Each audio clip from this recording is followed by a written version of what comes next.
You gotta go to my website, which is irenelittleton.com. I'm pro-life, pro-family, pro-states' rights, pro-Second Amendment, but I am not in favor of Common Core or Medicaid expansion. I'd like to see us do something about our state income tax. It's going to take a long time.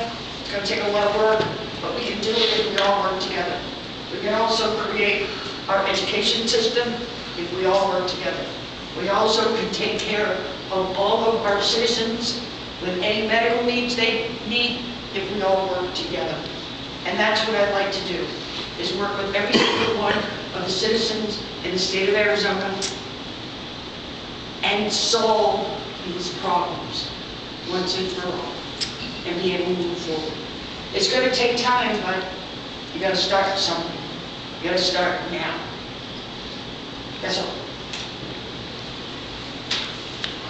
You don't get the extra vote. Oh, right, that's right. Hey, Harold Van Gilder, www.haroldvangilder.com. Go to my website. You will see a video on there of my interview with Doug Wolf. I know Irene's been, and others have been sending you that. Please read that. I consider that campaign literature. I want you to listen to the whole video, though, and the whole video that Irene did and Alan Pease did. You know, in November of last year, LDA, highest registration, was independent, switched to independent. The Democrats are second and we were third. That's a big shift from when I filed back in August, when it was the other way around, Democrats, us, and independents. And I think I know why. Out at the county fair, I manned the booth out there 2 days. I was the first one up on Saturday morning, and when I got there, here was what was laid on all of the candidates' stuff. Thank you, Pratt and Shope, for selling out us Republicans. Single. Unsigned, undated. This poor person walks among us wearing a Republican uniform, and the whole world sees him. And I think that that's why we're losing height to the independent movement. Johnny Jones and Susie Smith are sick and tired of stridency, of the debate that they're hearing. 2012, Barack Obama did not win. I know 2.1 million votes was the margin, but you know what? 2.6 million fewer Republicans voted for Romney than voted for John McCain. And let me tell you who they are. Unfortunately, some of them are my fellow evangelicals who couldn't vote for a Mormon because of theological difference. The rest of them were from Tea Party, 9/12, Ron Hall folks that wasn't going to vote for another moderate. Now that's not all of you, but that's who was in there. It was all over Fox News, it was all over MSNBC. Every pundit gave those people the credit for it. Ladies and gentlemen, if we don't come together, we're whistling past the graveyard when it comes to 2014 and 2016. We had better have Johnny Jones and Susie Smith stay in the Republican Party. We had better stop and denounce nonsense like this, or else we're distant. Okay, we're going to go ahead and start with the first series of questions. How this will work. First question will go to Irene. She'll get it first. She'll get 60, 90 seconds. And Harold, you get same question. Good. And then the next question will start with you. Okay. If you guys wander somewhere really interesting, I may change my list. Okay. So Irene, first question. One of the things we tell our children a lot, you are who you hang with. You are who you hang with. Yeah, that's what happens. If you're a druggie, you hang with druggies. If you're a jock, you hang with jocks. People are who they hang with. And that includes politically. So, politically, who do you hang with? Who have you endorsed? Who's endorsed you? Who do you hang with in the political realm? Well, I hang with the Tea Party. I hang with the Republicans. I guess most of the people I hang with are conservative Republicans and Tea Party members. But I got to tell you something. My events coordinators have died a little Democrat. And she still likes to help. So I hang with all you people I've listened to all you folks. I understand all you folks, and we all stand for the same thing. Harold's right. We need to work together. We are working together.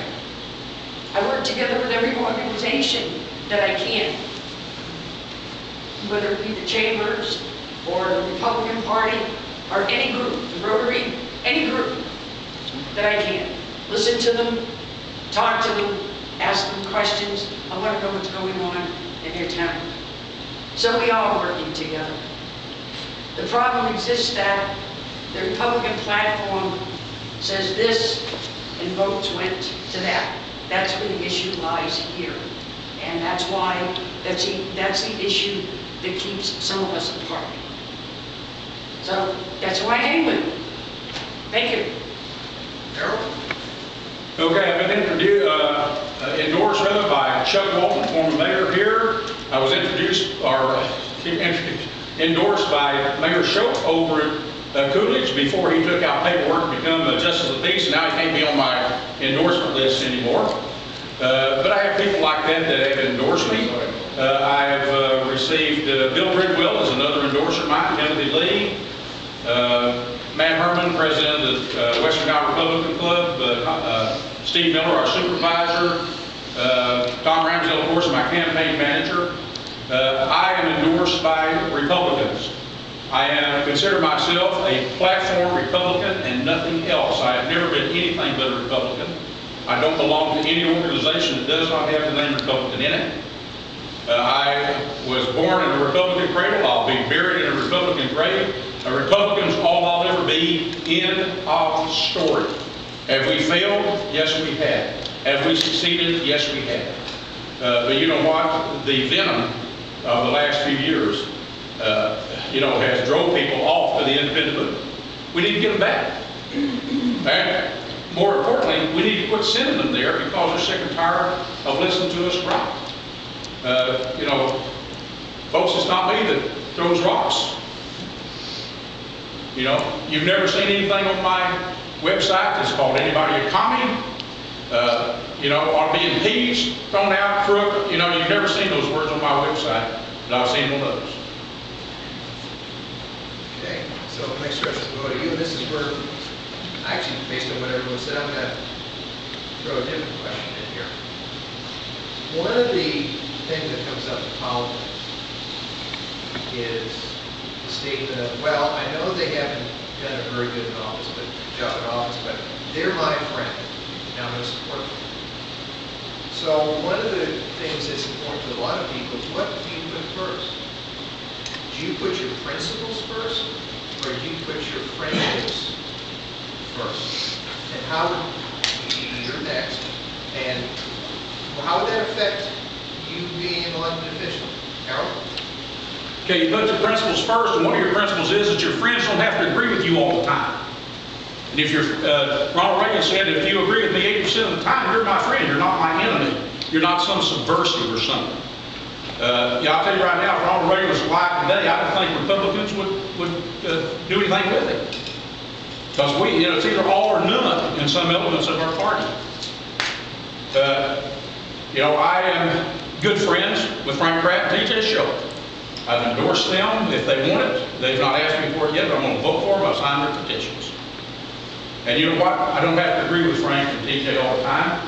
And I can like them and not violate my principles.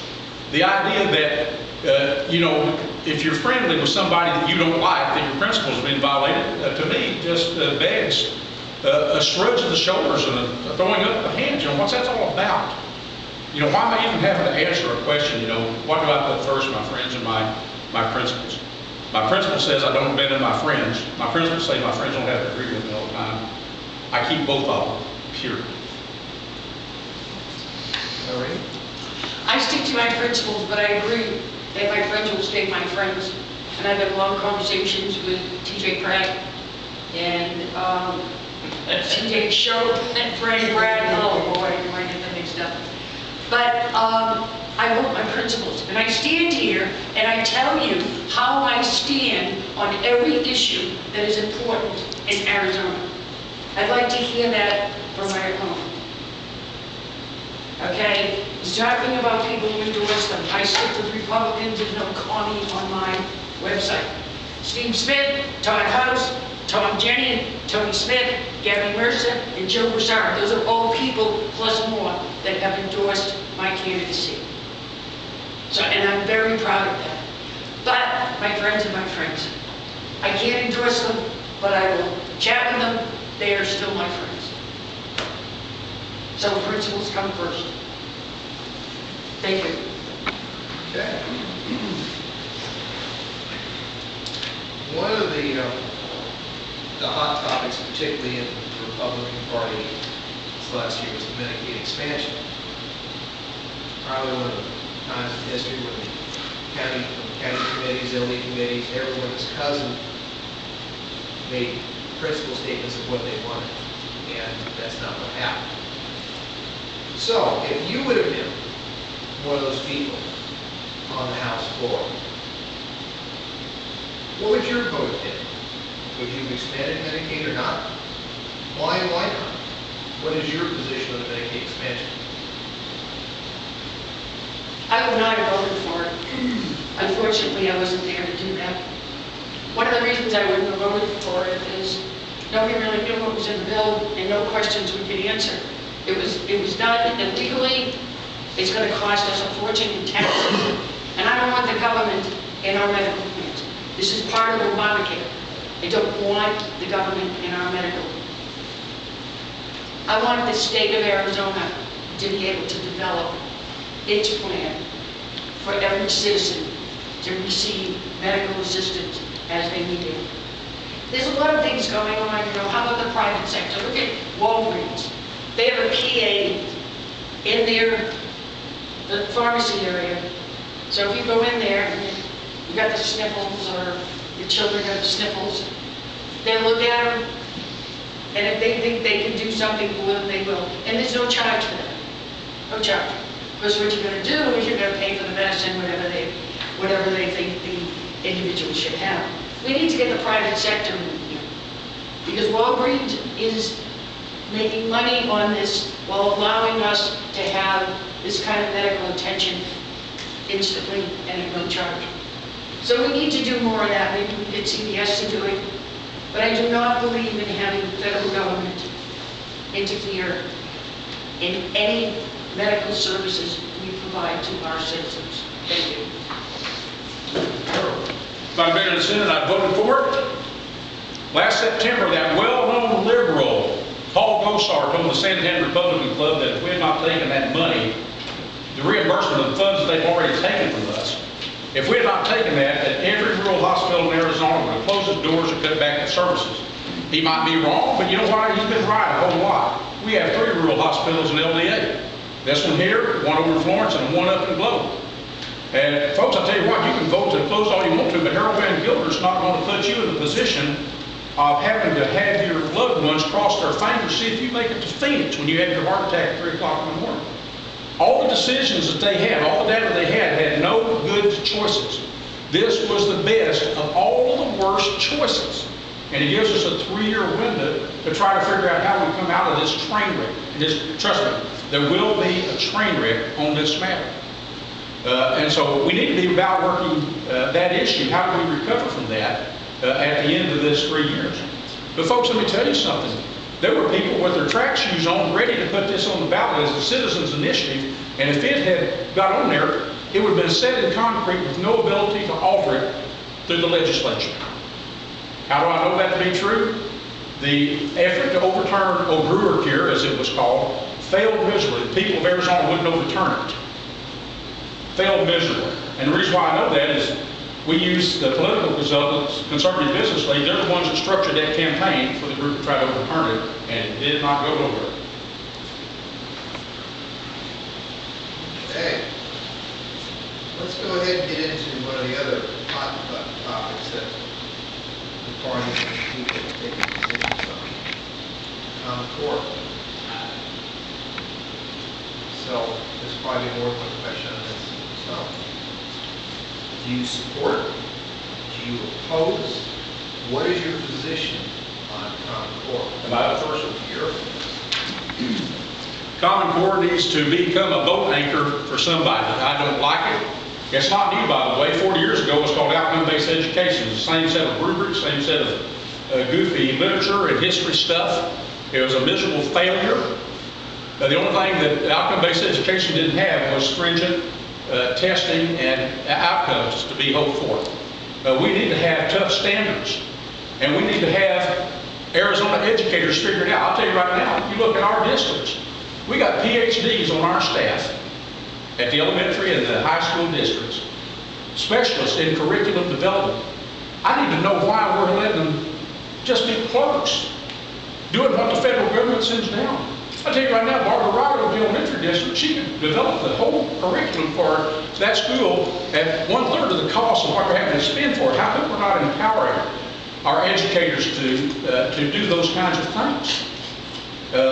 You know, Common Core, there's nothing good you can say about it except the standards. At least the standards are stringent, where outcome-based education 40 years ago didn't have any standards. High standards, you betcha. We figure out how to put the meat on those bones, though, at Casa Grande Elementary, Union High School, Mesa, Tucson, Sierra Vista, wherever. We do it, not the feds. You ready? I agree with him. I think that with the talent that we have, as Harold pointed out, the PhDs, the doctors, all of these people, we should be able to put together our own curriculum. How about civics? We have no civics in our school. Our children do not understand how their government works. We need to make, not only create a better curriculum, but hold to it. We can't allow children to be promoted or graduate without really meeting the qualifications to graduate. It doesn't do them any good. And these young people that graduate from high school, and then their parents have to pay a whole semester for remedial reading because they don't know how to read. You know, you only get what you expect. And we don't expect anything from our children anymore as far as education is concerned. We're more interested in social activities than we are in education. Go to school, you learn to read, write, and civics. I'm really big on civics. I was the worst math student you ever met. I had to go to school at night to pass algebra during the day. But I did it, and I passed it. And that's what we need from our children. Thank you. You get to keep standing if you want. I'm sorry? You get to keep standing if you want, because you get the next question. So, Oh, okay. you get to decide if you want to go up and down or not. One of the little things buried in Common Core is the statewide longitudinal database, where the school districts are collecting in excess of 400 data points on every student, including what church their parents go to, how often they go to service, how much money they make, and on and on and on. That data is required to be shared. Support, don't support. How would you kill this component? Well, get rid of Common Core and get the government out of our schools. Come on, we don't have public schools, we have government schools. Stop it. This is your government, your state. Tell them you afford it. Vote it out. Stop it. The people of the United States, the people of this state, the people of this city do not realize the power that they have if they would only get up and use it. Why do we need to know all this information about a student? What happened to our privacy? You know, we got companies that are looking at Facebook now. When somebody comes, you know, Steve goes and applies for a job, they gotta go look him up at Facebook, see if there's any dirty pictures in there of us. Why? You know, there was a little saying in Facebook that said, a friend of mine said, boy, I'm glad I was a teenager before Facebook. You know, these kids do such stupid things. Where's their parents? Where are their parents? So I think that as citizens, we need to stop this. If we get rid of Common Core, if we just get the government out of our education system, out of our medical system, we'd be a lot better off. Sure, we'll struggle for a while, but we'll make it. They give us 3% of what it costs to educate a child, and then they want 25% back because they're going to do this, that, and the other thing. Enough. For the schools to collect that kind of data is just abysmal. And the question I have to ask is, where are our school boards? How come there's no resolutions against this from school boards?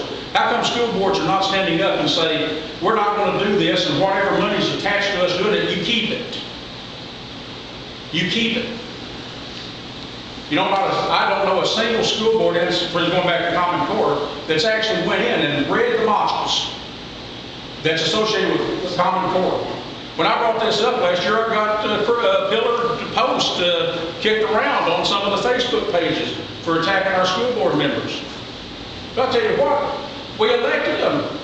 I want them to be the first ones to write to us about these overreaching things from the Department of Ed.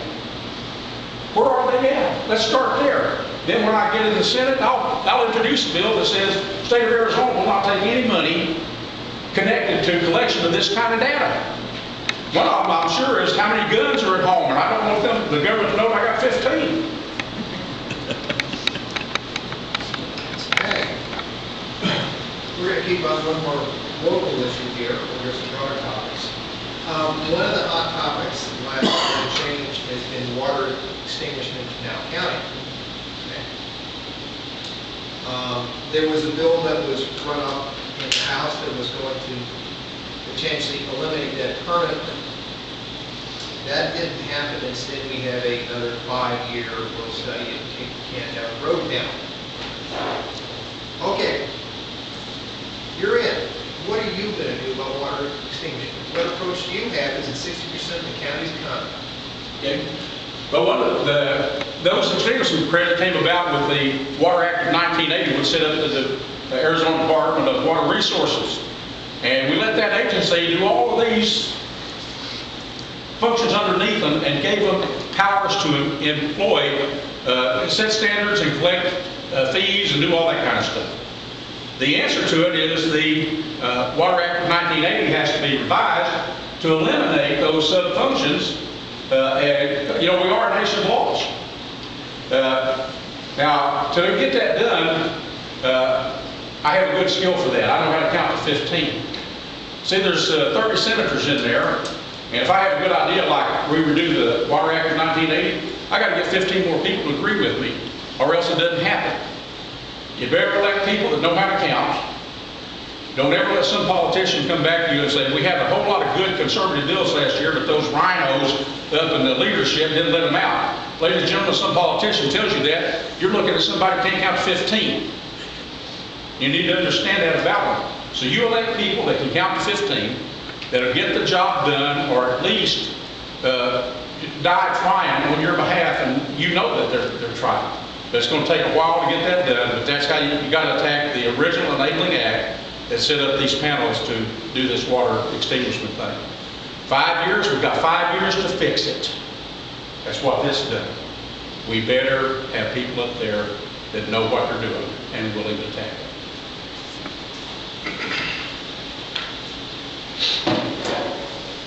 So why do we have to kick the can down the road for 5 years? Why do we need to do that? Because you know what's going to happen? Nothing's going to happen for 4.5 years. And then all of a sudden, everybody will wake up and say, we only got 6 months. They should have passed the bill and started over. We don't want to lose our agriculture here in Pinal County. Not only is it very valuable to us, but they're family businesses. They're small businesses. They're attacking small businesses. I've been to those meetings that they have. I think they're, what, the second and fourth Tuesday down at City Hall.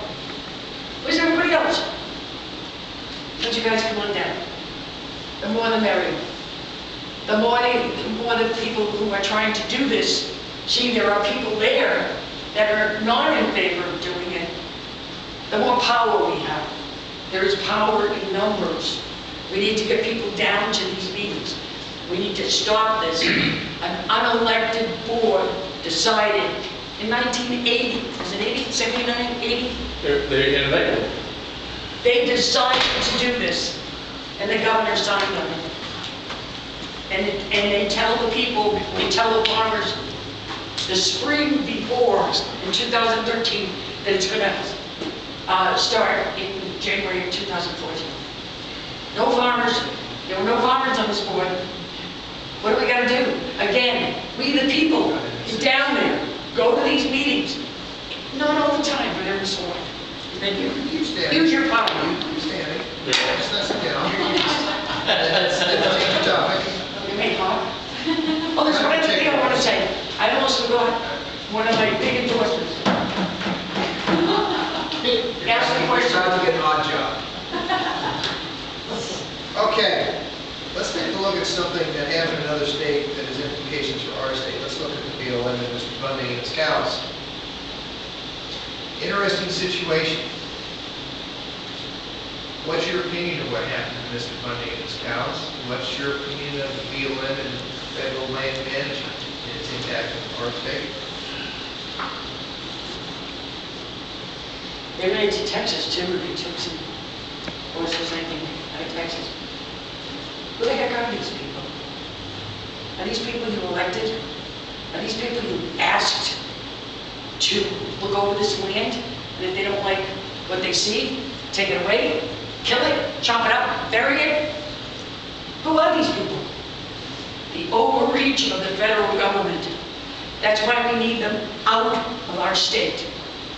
I think Mr. Bundy, he made some very poor choices in his remarks, but the basis is still the same.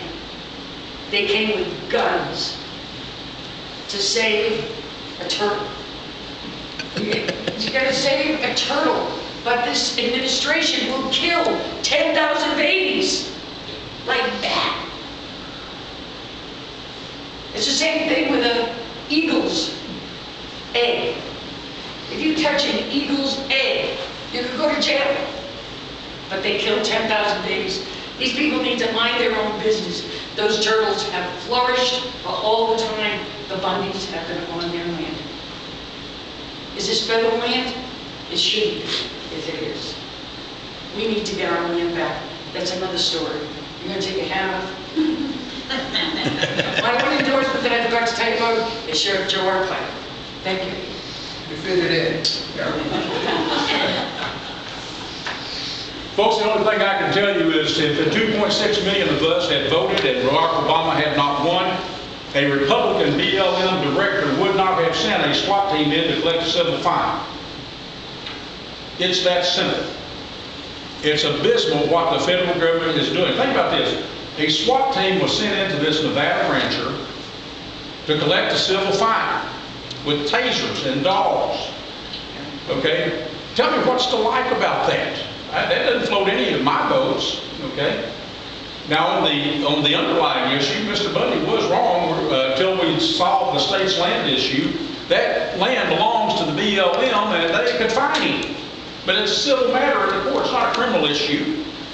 It's a civil matter, and we need to do something about it in terms of states' rights, 10th Amendment stuff for Nevada and Arizona and all the western states to get the federal lands given to the states like we were supposed to have in our Enabling Act.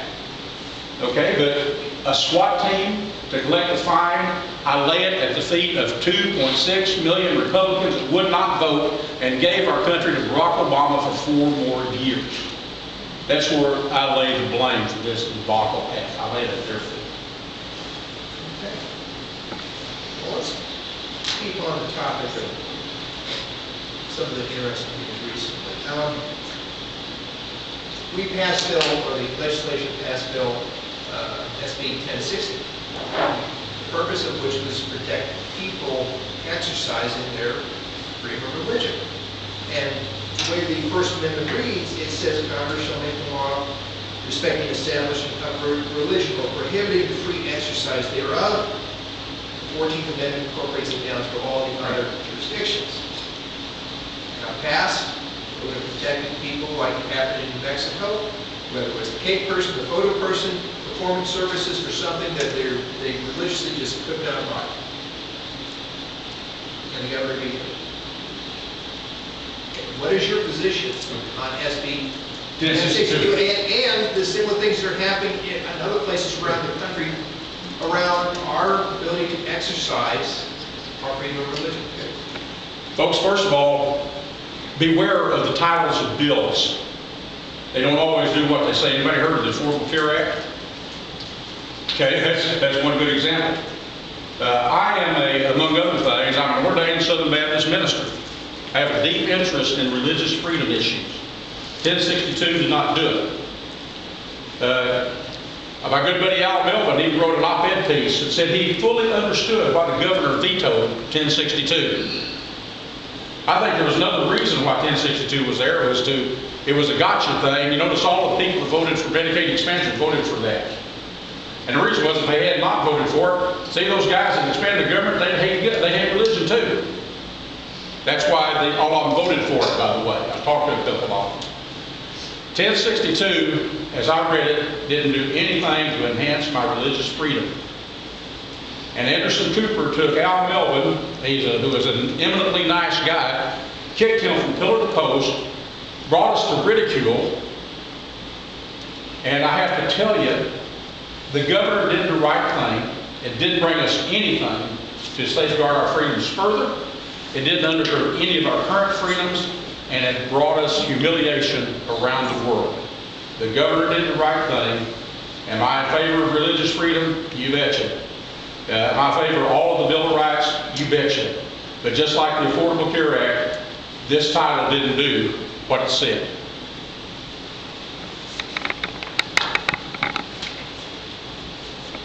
It's my understanding that a couple of years ago, a bill very similar to this passed. We've never heard about that. I'm not saying I'm in favor of this bill. 1062.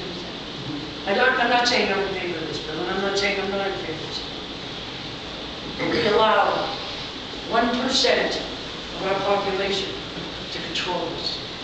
And that's the point of 1062. We allow 1% to change the mind of our governor. Should she have signed it? Was it an embarrassment? No, it was not. It was our fault. I didn't get out there and say, this has nothing to do with gay people. It has to do with everybody's religious freedom. But they made it a gay issue. And did we try to stop them? We let 1% control what happened to that bill. We can't do that anymore. We just can't do that anymore. That's why I decided to run. Because I can't sit back and watch all of this happen. We need to get out of there. We need to go down to the State House.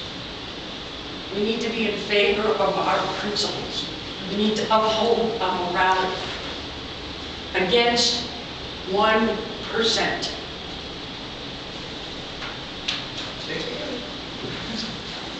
Let's get another right. The keep and bear arms, which reads, the right of people to keep and bear arms should not be infringed.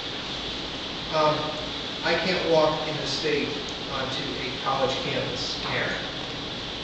I can't walk into a many government buildings. I can't walk into fill-in-the-blank public property, school property. It would appear to me that my rights are being very infringed. So, do you feel that the state is infringing on our Second Amendment rights and its limitations? Yes, I do. This Second Amendment, this no-gun zone issue needs to be stopped. Because all those little children would not be dead today if we had armed guards at the school. And why do we need armed guards at the school? Because we don't take care of our mentally ill people.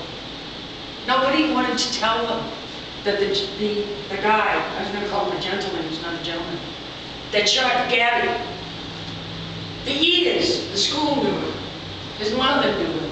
They did nothing until he killed people and he injured Gavin. That's not fair.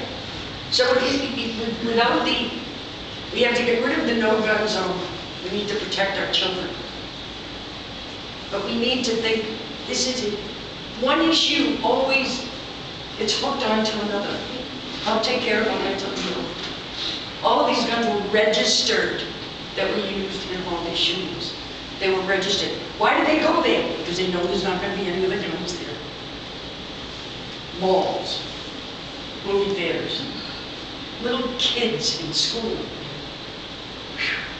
That is really bad news.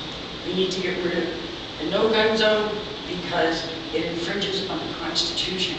Shall not be infringed. Thank you. I believe in the Second Amendment. Me and my wife were among the first to get a CCW permit. And like I said in one of my other comments, I only got 15 of them. They all have names on them at night. You know, I like guns. You know, I understand if you own a restaurant and you don't want me to bring my gun to your restaurant and put a sign up, you know, guess what? I'm going to honor that. Government buildings are a different thing. I think government buildings, if they don't want you to carry your gun around in there, they ought to be able to have you check your gun in.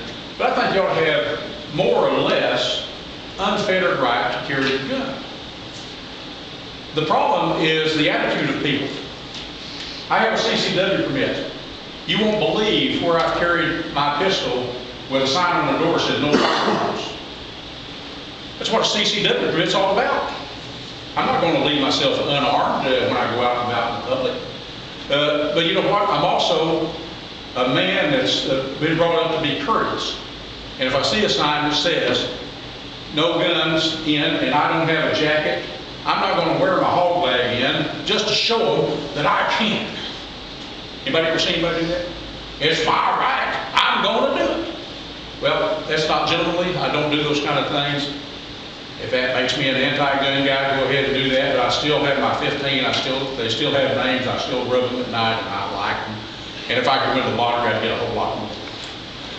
Okay. Any more questions? Anyone?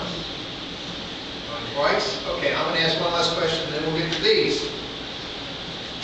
In the last couple of years, the party has taken active roles and positions in things such as legislative leadership, Common Core, censuring. The party has, developed this fine. And the complaint is usually, well, what role should the party play in elections? And I'm going to put the question to you this way. A couple options. Should it stay the way it is? Should we go to a closed primary where only Republicans can vote? Should we go to a caucus system where only PCs select candidates? Should the party endorse in the primary and be active? What role should the party have in the primary process? I believe we ought to have closed primaries. I don't want independents or no parties or the Greens or whatever deciding who Republican candidates are. I'm not in favor of the caucus system. These others, I think you ought to have an open primary. If you want to run for office and you want to throw yourself out there, it is incredible to me that we'd even think about structuring a system that would block you from doing that. Anybody ought to be able to enter that wants to enter. Irene and I are both clean elections person, and I'll tell you right now, that's like looking for the needle in the haystack to get those things. Those are tough to get. I'd much rather they just charge me a fee. I got to turn in $1,500 with it. Charge me $1,500, I'll pay that. But people ought to have maximum capacity to run. They ought to have access to the ballot process as a candidate. And the PCs have a role in terms of the structure of the county party, but they should not have the determining role as to who runs. That is for you and you and you and me to decide, not some party structure. We're not the Politburo of the Republican Party.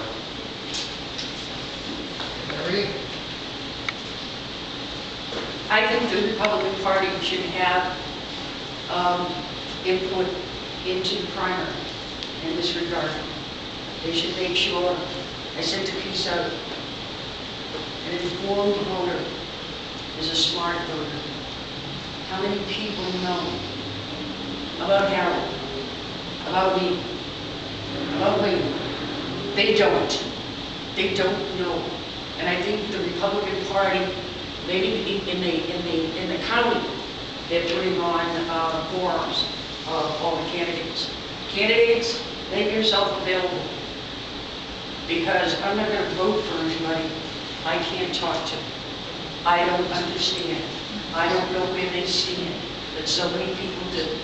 Oh, there's my friend. Oh, that name looks familiar. Is that how we vote? And that's how we get the people we have in the Senate and the legislature. That's how we vote. Be careful, folks. Know your people. Understand your people. How many people are saying right now, right or wrong, I never would think that those two would have voted for Medicaid expansion? Did you know those people before you voted for them anyway? And what most people are going to say, no. And most people are going to go to the polls. TJ and Frank have been friends of mine for a long, long time.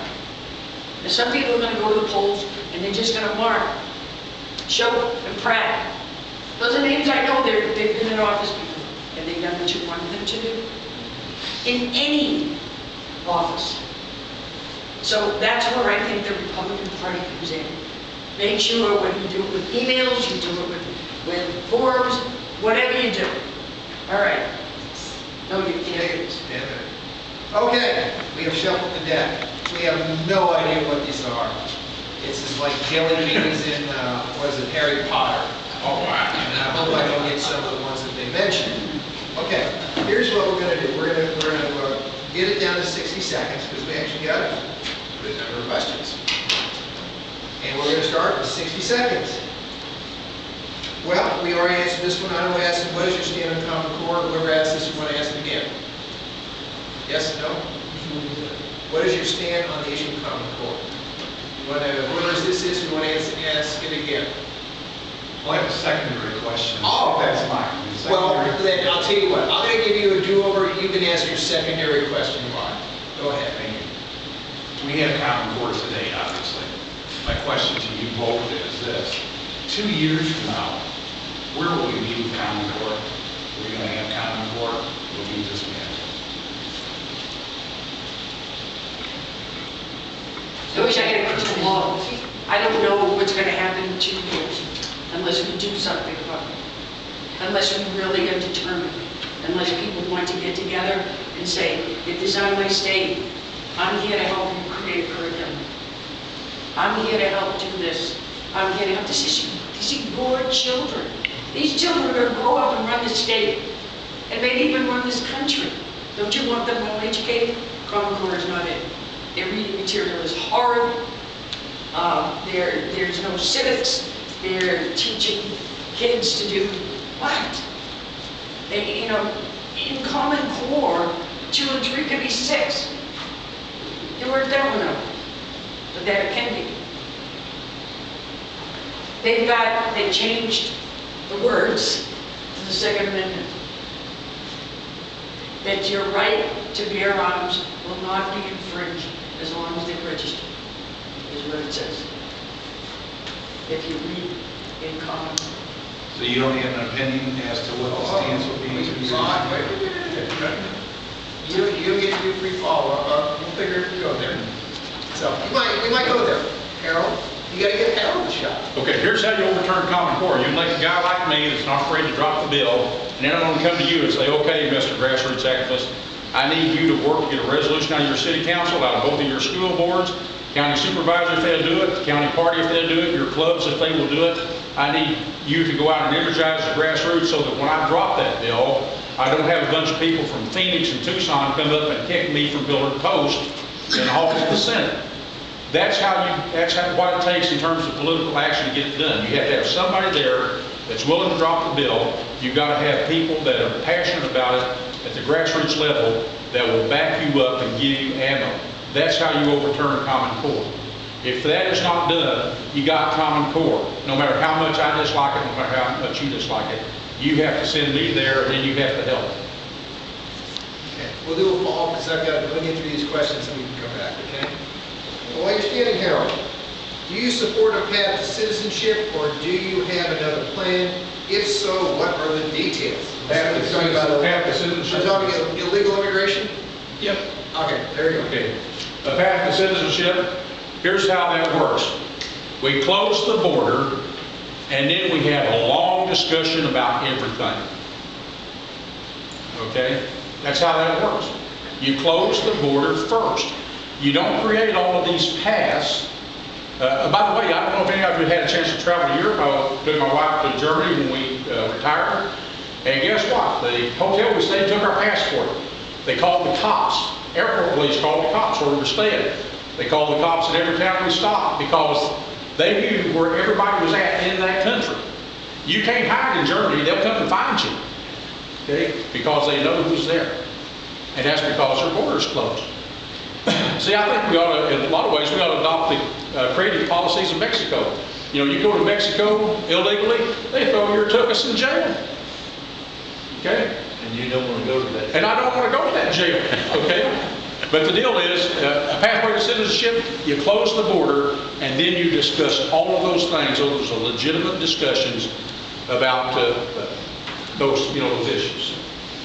I gotta do a lot more hat waving than 60 seconds. You close the border first, no question about it. You close the border first. How about let's take all of our military people out of Afghanistan and put them on our border? How about that? Love it. And we put a fence up. I talked to a lot of people, Hispanic people, leaders in the Hispanic community. These people don't want citizenship. They want workers' permits. They want to be able to come in here, the United States, work, take their money back home. They pay taxes, they get no Social Security, and only medical if whoever they're working for provides it. Why, what did Nancy Pelosi say? These people should not get citizenship unless they've done something illegal. They already done something illegal. They're here illegally. What part of illegally don't you understand? Right? So give them their ability to work. The farmers need them, and they can bring the money back. But no service. Next card's on the same thing. I love how it works. What is your view on ICE releasing illegal immigrants with criminal records? Oh, man. Well, I was at a luncheon on Saturday, right? And our sheriff is standing there saying, they released all of these illegal aliens, undocumented workers, bad guys. They were in there for murder, rape, robbery. ICE just released them. And then when our sheriff went to find out who these people are, where did you release them to? They would give me information. They went all the way to Washington to get it, and they would get it. They were all going to run on the streets. I don't know about you guys, but there was one of the deputies who was shot about 3 blocks away from him. What? What's going on here? We need to close that border. And what they did, what ICE did, and what they're doing today is illegal. It's against the Constitution. It's against the rights of the citizens of the United States. One of my endorsers, a good friend of mine named Raimundo Torres, who is the president of the Arizona Latino Republican Association, is apoplectic about this matter. And here's what I would say in that regard once again. 2.6 million Republicans that did not vote, if they had voted, a Republican director of Homeland Security would not have released them. End of story. Would not have released them. But because they didn't, we have this administration, and they're going to do that, what they did, and they're going to do worse. You think this first couple of years since the 2012 election have been bad? Hitch up your drawers and wait for the next two. I'm telling you, I don't know what's on the horizon, but I hate to think about it. We ain't seen the last of these guys yet. And what's the answer? A Republican in the White House and Republicans control of the Senate. and no more Republicans staying home from the polls. Okay. I have a question here. I'm going to give the person an opportunity to ask something different. What is your opinion on Medicaid expansion? Whoever wrote that, if you'd like to ask something different, since we get that one. Whose is that? What is your opinion on Medicaid expansion? You want to ask them? Well, I think that. Would you like to ask something else? They've stated their position on it, but I guess as a follow from a lot of people. I'll give you a different question. Go ahead. Is that we all know where we're at right now with this. So what legal steps are available to us as a state to say, we don't want it any longer? We're changing. Are we able to do that? We are able to do that. All you have to do is give us the funding, put the state back into bankruptcy, let us figure out how to climb out of that hole. And that's where we're going to be in 2 more years. We got a 3-year window with this $1 billion a year reimbursement from HHS. And so the better thing to do is to have an all-hands-on-deck approach involving hospitals, healthcare workers, public unions, insurance companies, everybody. You know, what are we going to do to provide health care under access to our indigent folks that's available and affordable? There's 2 or 3 other models that we can use from industry, like the concierge medical approach that's gaining some traction in other states. But again, yes, we can do that, but you have to have people that are willing to take that ball and run with it, have the linkages with those areas of interest to know how to coalesce that effort together. But yes, we can do it. That's some of the ways that they can be done.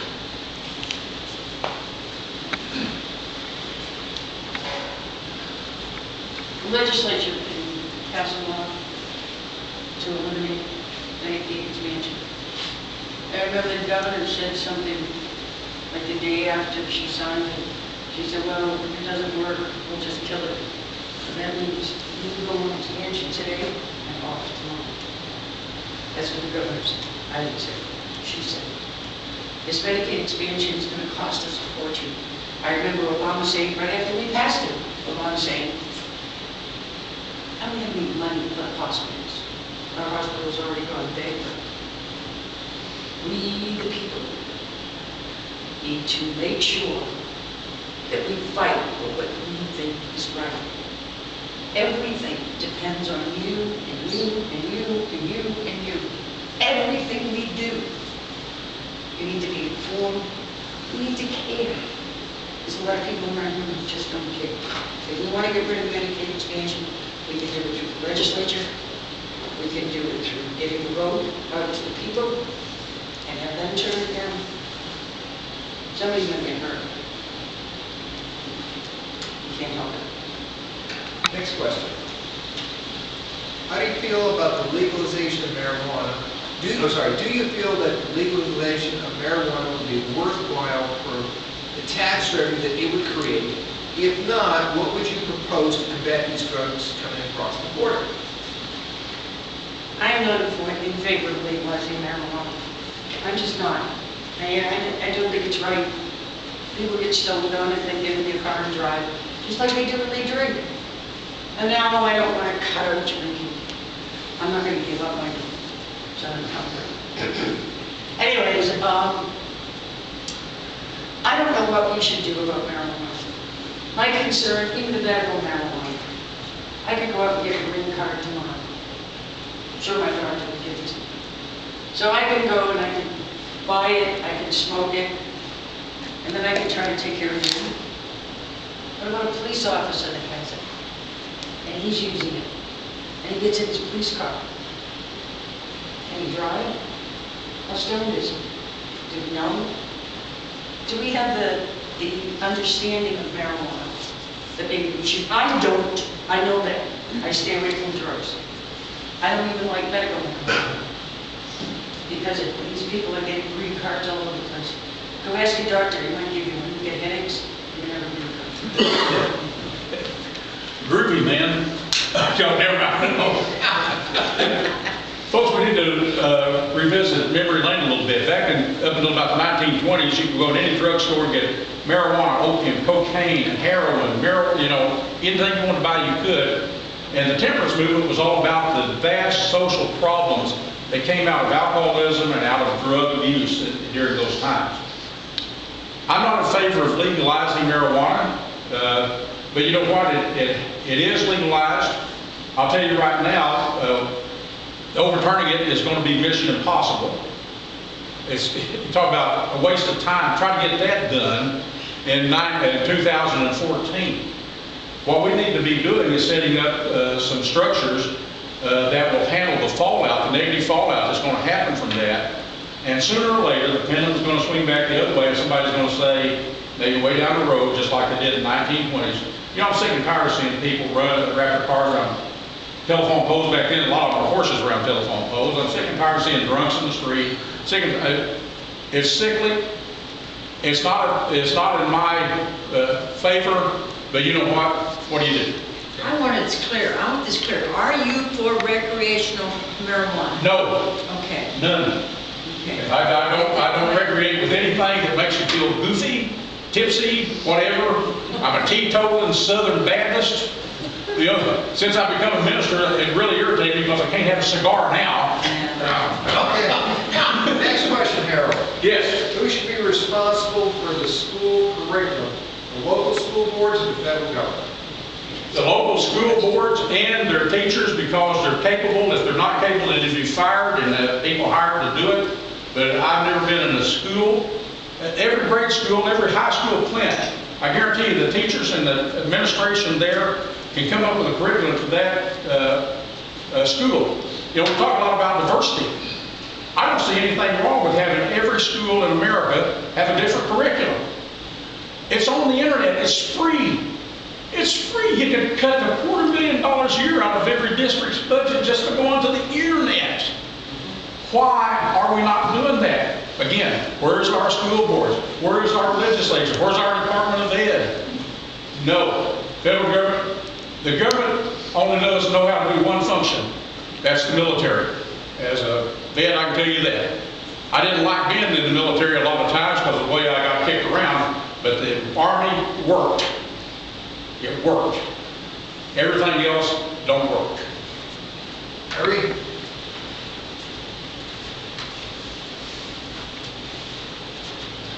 I think that the school board should get involved, and I think the teachers should get involved.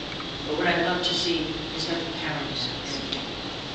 We need to bring our parents back to school. And they sound funny, but parents have to come back to school. They have to be interested in school.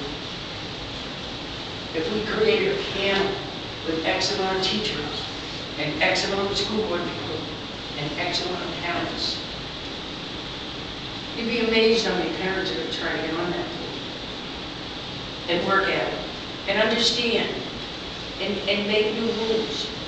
You don't pass the 4th grade reading. You can't go to the 5th grade, unfortunately. And I worked in HR, and all these young people that have passed and passed and give it and give it. When they went to work, that's what they all did. So, okay. We'll get you trained by the time it's done. When we I know. had 4 people from the sheriff's state a few years ago, trust me, they still weren't trained when we were all done. At a point, okay. I'm not trainable. Ask Dave. Yeah, I've got a lot of family members like that. Can you vote for a Republican candidate who has been censured? Now I'm going to correct the English, and if so, why? Can you vote for a Republican candidate that's been censured? No. If my group,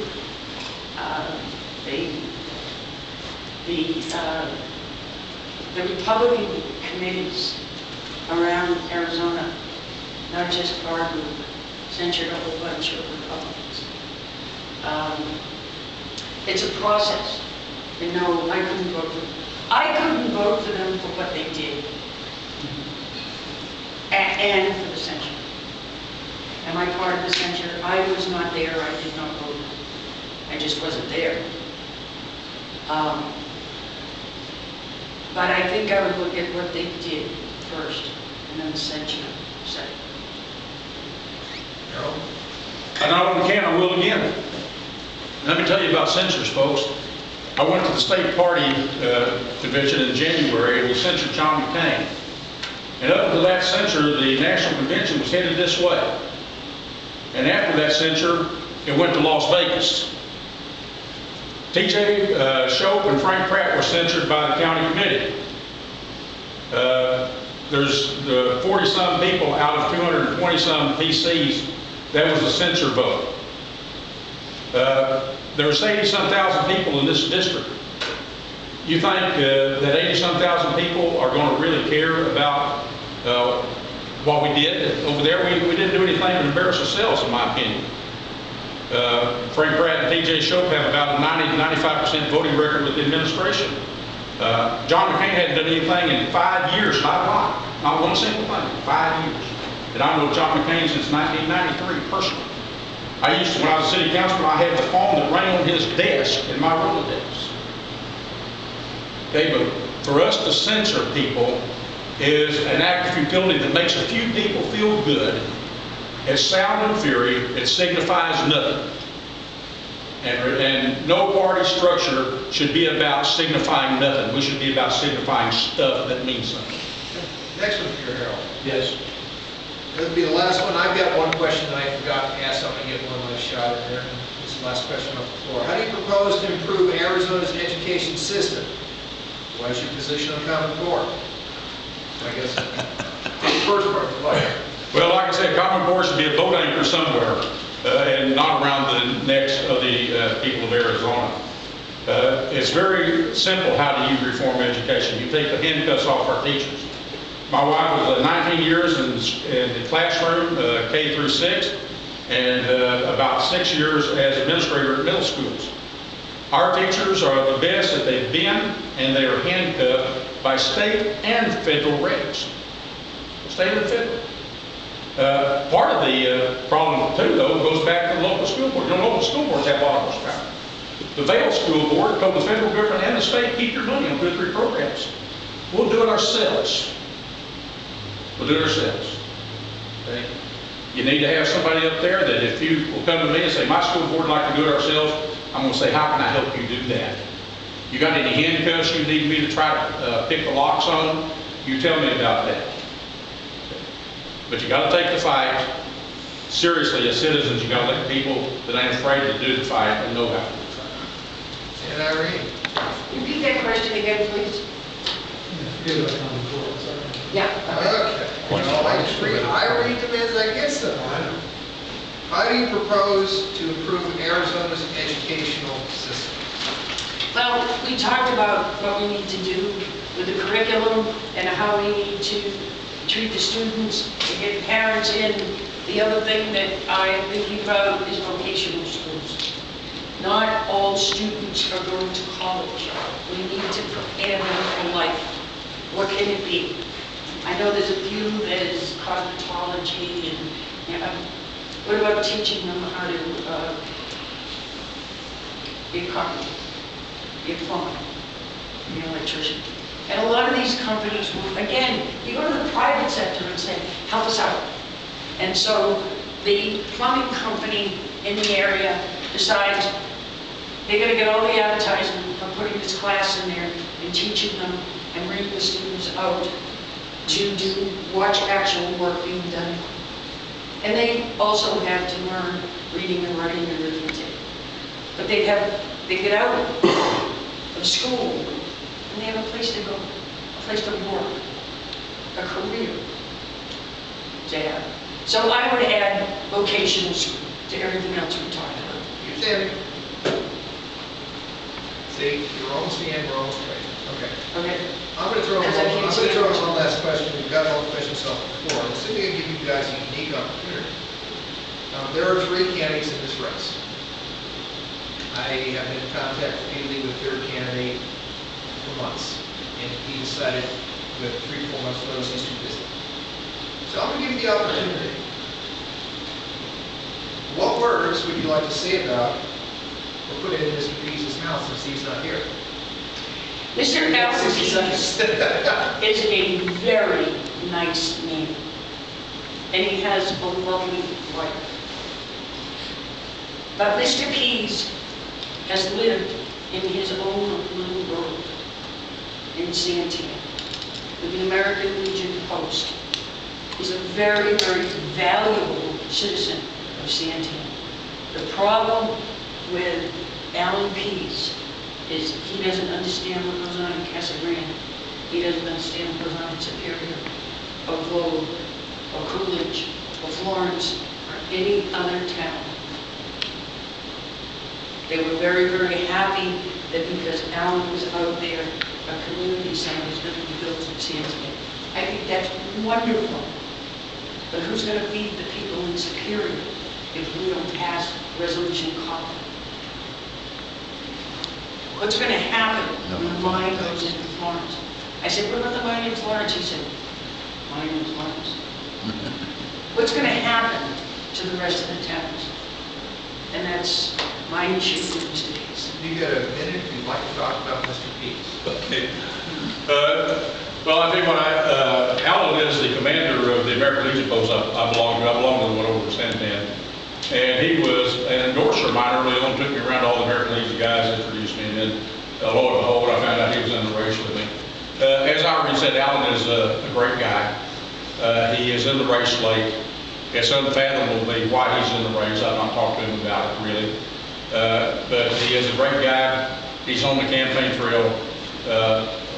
My only regret is that since January, we've not been able to have a forum like this every Friday or every Monday.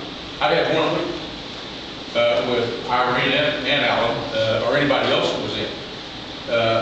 And so the number of forums would have been, a whole lot more of those would have been okay with me. But anyway, Alan's a great guy.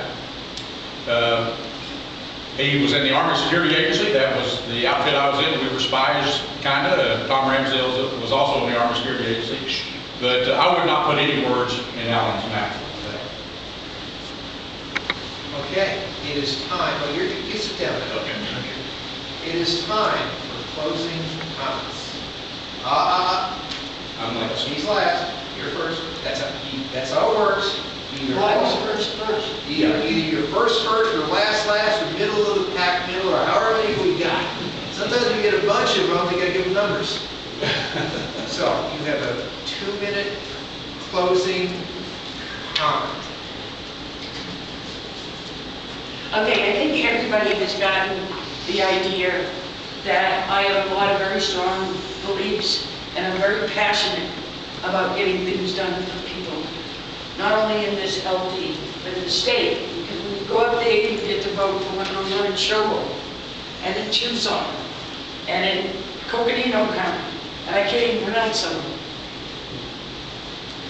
But I'm also one that wants the people of Arizona to get up and be counted. Don't ever not vote. The people who didn't vote for Romney used 5, 6 different excuses. Said, okay, you didn't vote for Romney, so you voted for an idiot. There you go. Now you can't complain. You can't complain. People have to get up. We need to have this room filled. We're an hour and a half. We're an hour and a half every other Monday, or even once a month, just to hear what's going on in your area, in your county, in your LD, and in your state. So I'm very big on that, and I'm very passionate about doing what's right for the people of Arizona. And I'm going to do everything I possibly can. And I'm asking you all for your vote to get up there and start working on it. And I'm really enthusiastic and excited about this. And it's www.irenemules.com. Thank you very much for being here and for giving me all your attention, even when I get a little crazy, because that's good. Thank you. I feel like Adam Forsman sometimes. Inhale. All right. www.haroldbakebuilder.com.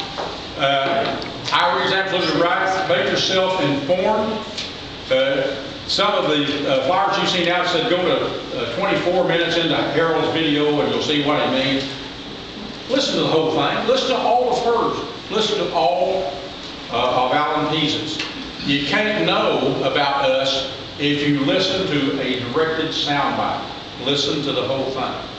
Am I going to do some stuff that'll probably make you mad in the next 2 years after you elect me to December? I guarantee it. 80,000 people in the district, guess what? Somebody's going to be mad at me every time I vote. I learned that in the city council. Every time you vote, you got one half of the people mad at you, next time you got the other half. Okay? But if you're voting for the district, know something about the district. I'm the only candidate that has actually spent money to just do an issue survey of LD8. I know what the issues are by formal polling. Okay, so, and I will do that all the time. I'll know what the people of LD8 are thinking about over a range of 4, 5, 6 issues. Let somebody that knows what the district is thinking, like somebody that's been there, done that, no OJT. You know, you might want to think about, you know, I'm kind of shy and retiring, so that may be a problem, you know, for some of you. You know, I'm actually trying to kid you there a little bit. I was hoping that'd be a joke, everybody. But I'm not afraid to take on a hard issue. I'm not afraid. I don't run away from stuff. I stand for what I believe. I explain what I believe. I don't shrink from it. I think those are attributes that serve you well. And I ask for your vote when you go to the polls in the primary. I'm Harold Bailey Gilder, candidate for LD8 Senate. I'm looking forward to being your next senator. Okay. Well, I'd like to thank our candidates. I'd like to thank the audience. You guys always ask great questions and manage to do it without things thrown, blood on the floor, flying shoes, or anything else. So,